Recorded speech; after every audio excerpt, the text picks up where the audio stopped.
Greetings and thank you for watching and listening to my video today. Today I'm discussing chapter 1 of Larry Hurtado's Destroyer of Gods. I'm going to be using my notes. I have my notes to the side. I wanted to make sure that I say everything the correct way, so I have some notes on the side here. As I said, I'm discussing chapter 1 of Larry Hurtado's Destroyer of Gods. So today I'll be focusing on three things. I'll be focusing on some of the strengths that I saw in his argument, some of the limitations of his argument, and then I'll conclude with why this chapter matters for understanding the New Testament. All right, so let's get started. I'll start out with his strengths.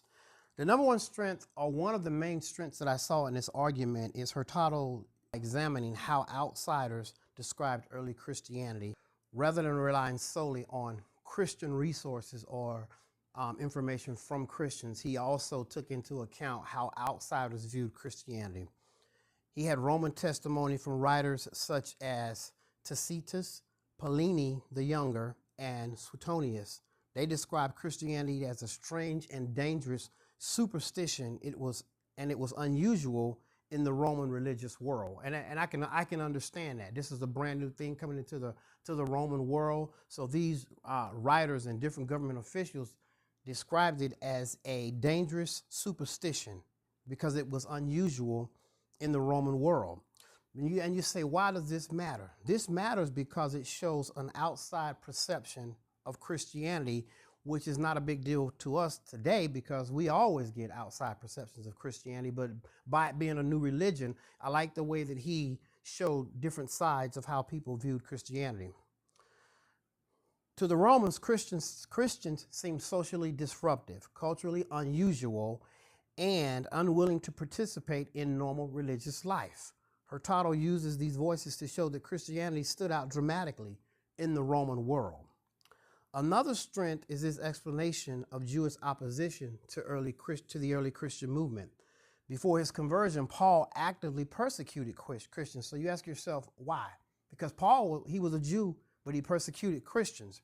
But he was of Rome. He was a Jew. He persecuted Christians because Paul saw religion from a Roman way of viewing religion. And I like how Hurtado brings that point out by saying Paul actively persecuted Christians. And you say, why?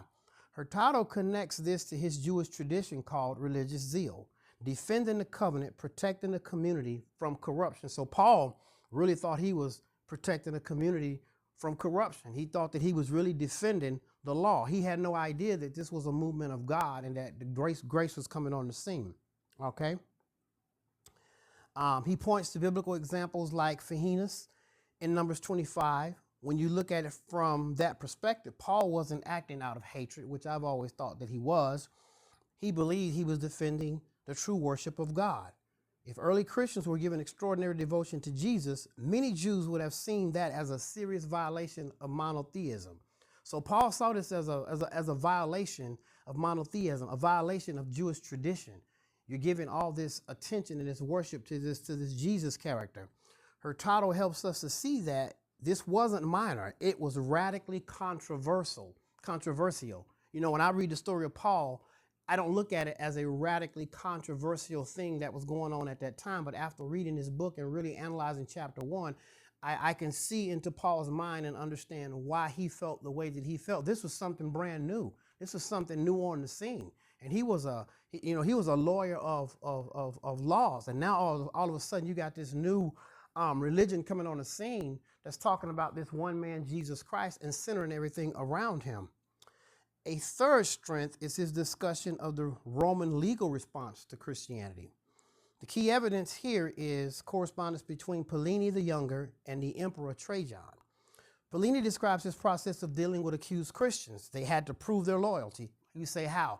By sacrificing to Roman gods. So if you were caught doing something that the officials of that time felt that was against the Roman way of doing things in Christianity, this was the process that Pliny came up with. They had to prove their loyalty. How? By sacrificing to Roman gods, offering incense to the emperor, and cursing the name of Christ. Come on, you know a lot of Christians wasn't going to do that. If they refused, they were punished. Most religions in the Roman world were tolerated, but Christians were different. Their refusal to participate in civic religion made them look suspicious and even dangerous. Now you got to think about it. This is a one world religion that's going on now. Rome. Everything is about Rome. Everything is about the law. The Jews see this Christianity as an invasion.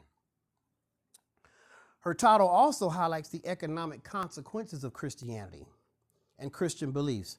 Christians rejected pagan worship and temple rituals, and you say, well, how could that affect the economy? That affected businesses connected to religion, animal markets, idol craftsmen, and temple donations.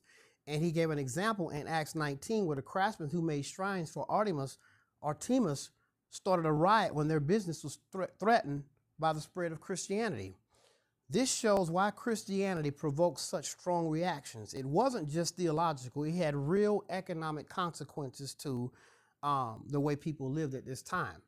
Now I'll talk about a few limitations. One limitation is that much of the evidence of Jewish opposition to Christianity comes from Christian sources, such as Acts and Paul's letters, which reflect a particular perspective and require careful interpretation.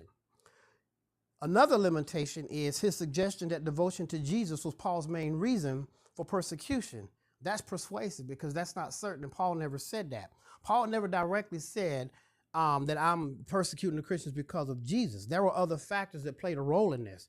There were debates about the law, temple concerns, or division in Judaism. It's a strong hypothesis, but that's all it is a hypothesis. Another limitation is that the pagan sources Hurtado uses, such as Tacitus, Pliny the Younger, I know I said that wrong, they represent elite perspectives and may not fully reflect how the ordinary person felt. See, most of the testimonies that he used are from elite people, historians or government officials. There's nothing that talks about how the common people felt.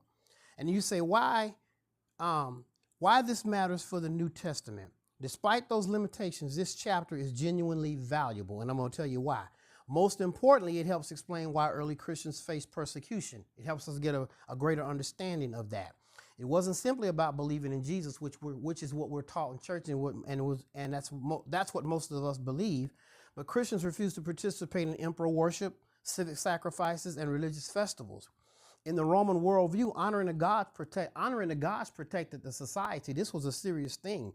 When Christians refused, they appeared to be threatening the whole community. So this was a big deal. This wasn't as simple as we think it was. Hurtado also highlights how remarkable early Christian worship was. Pliny reports that Christians gathered and sang a hymn to Christ as to a God. It shows Jesus was already receiving divine honor in the early 2nd century.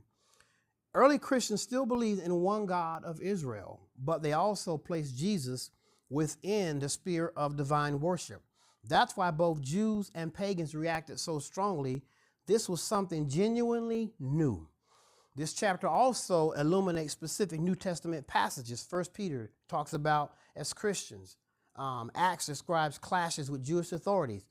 Paul references his former persecution of the church.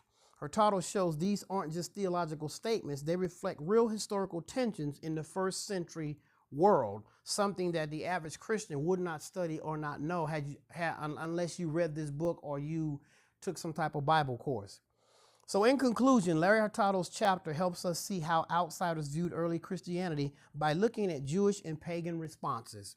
He shows that Christians were seen as a distinct and sometimes threatening movement. Although the evidence is limited in some places, the chapter is important for understanding the world of the New Testament. Early Christians stood out because of their devotion to Jesus and their refusal to participate in Roman religion life, which made the Christian movement appear radical in its time. Thank you for listening to my short presentation